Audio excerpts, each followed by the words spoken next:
महाराष्ट्रात कुठेच नाही, पण इथे ह्या गावामध्ये 5 पालख्या शिमग्यातून फिरतात. हे कोरनिनको म्हणून आता गाव नवीन गाव निर्माण झालं. सुप्रभात मंडळी. तर आम्ही निघालेलो आहोत माचाळ येथून परिक्रमेच्या आमच्या दुसऱ्या ठिकाणी, ते म्हणजे प्रभानवल्ली. तर प्रभानवल्ली येथे खैरवाडी या गावात आम्ही आलो आहे आणि हा आहे आमचा मागे दुसरा स्टे.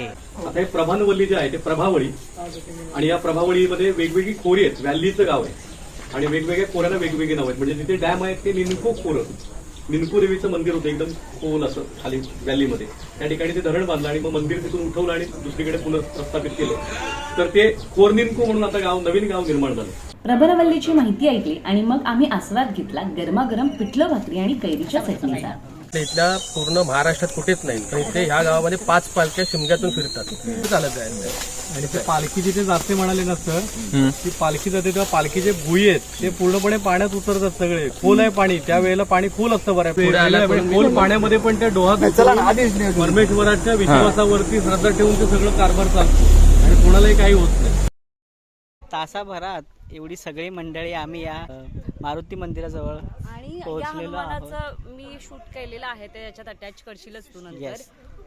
फार वेगळ्या प्रकारचा मारुती हा पाहायला मिळतो आपल्याला, ज्याला दाढी आहेत, मिशी आहेत आणि पायाखाली पुतळा राक्षसीन खाली जी आहे ती पुतळा राक्षसी. या मारुती मंदिराच्या बाजूलाच हे कुंड आहे आणि इथले ग्रामस्थ असं सांगतात की जेव्हा संभाजी महाराजांचे येथे वास्तव्य होतं तेव्हा या कुंडामध्ये स्नान करण्यासाठी ते येत होते.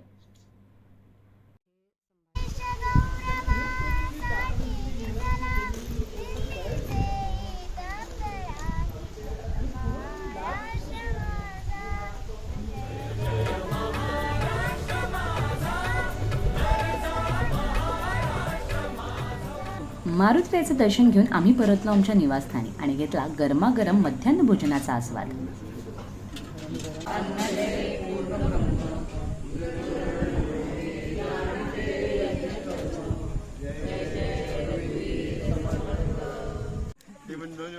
दुपारच्या सत्रात तुमचं स्वागत आहे.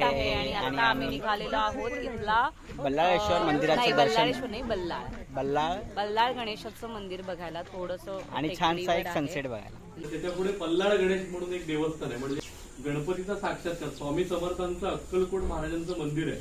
त्या मंदिरामध्ये साक्षात्कार झाला परमपूज्य देसाई महाराजांना. गणेशाने येऊन त्यांना सिद्धांत दिला की बाबा, दृष्टांत दिला की मी अशा अशा ठिकाणी निर्जन स्थळी आहे, तर तुम्ही माझा शोध घ्या आणि माझी पुनर्स्थापना करा.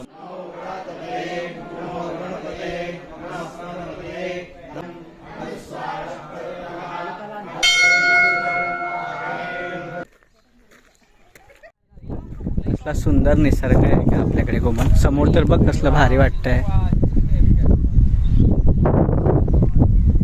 हा सुंदर असा आभाळ भरून आलाय, कसलं भारी वाटतंय. हे आपला एक फोटो बनतो कोमल. चल एक फोटो काढूया छानसा.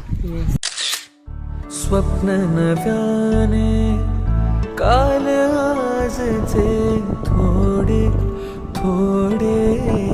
एवढी सुंदर हवा सुटली आहे या धरणावर. फार सुंदर वाटते. एवढं वर चढल्यानंतर एवढा गारवारा मिळत असेल असं वाटतंय खाली आणि खाली जाऊच नाही असं वाटतंय ना. आणि असंच आपण छान फिरत राहूयात, कोकण अजून एक्सप्लोर करूयात. खरं तर आपण कोकण हे खूप खूप कमी बघितलंय. म्हणजे तारकर्ली आणि तुमचं देवबाग याच्या पलीकडेही खूप मोठं कोकण आहे, समृद्ध आहे.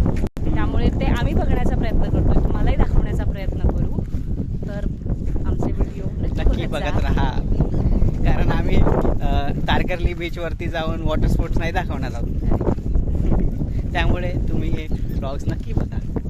आम्ही मनापासून खूप प्रयत्न करतोय, ज्या प्रकारे आम्हाला दाखवता येईल त्या प्रकारे दाखवण्याचा प्रयत्न करतोय. खूप कठीण आहे काम. कसं करतात एवढे कंटेंट क्रिएटर. नवीन नवीन अनुभव येत आहेत आम्हाला. सगळ्यात पहिला तर आम्ही कॅमेरासमोर बोलायला शिकलो. कॉन्फिडंट थोडंसं, आता थोडा का होईना कॉन्फिडन्स थोडासा दिसायला लागला आहे आमचा आम्हालाच. त्यामुळे बऱ्यापैकी कॅमेरा उचलून बोलता येते. मस्त आहे रे पाणी. पी ना पी. पाणी घोड आहे का? नॉर्मल चांगलं पाणी वाटलं एकदम. भाई फिल्टर आहे वायदारा. आणि एकदम क्लिअर आहे रे क्रिस्टल.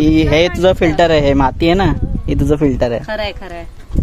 शिमगोत्सव आहे तो इथे अधिष्ठी माता जी आहे तिथे असतो आणि इथले जे 5 मुख्य देवळं आहेत त्यातल्या ह्या 5 पालख्या ह्या देवळात येतात. इथे ते 5 पालख्या एकत्र नाचवल्या जातात आणि ह्या 5 पालख्यांसाठी इथे त्यांनी छान असं कटडे केलेले आहेत आणि हे सुंदर असं मंदिर आहे. आपण दर्शन घेऊयात.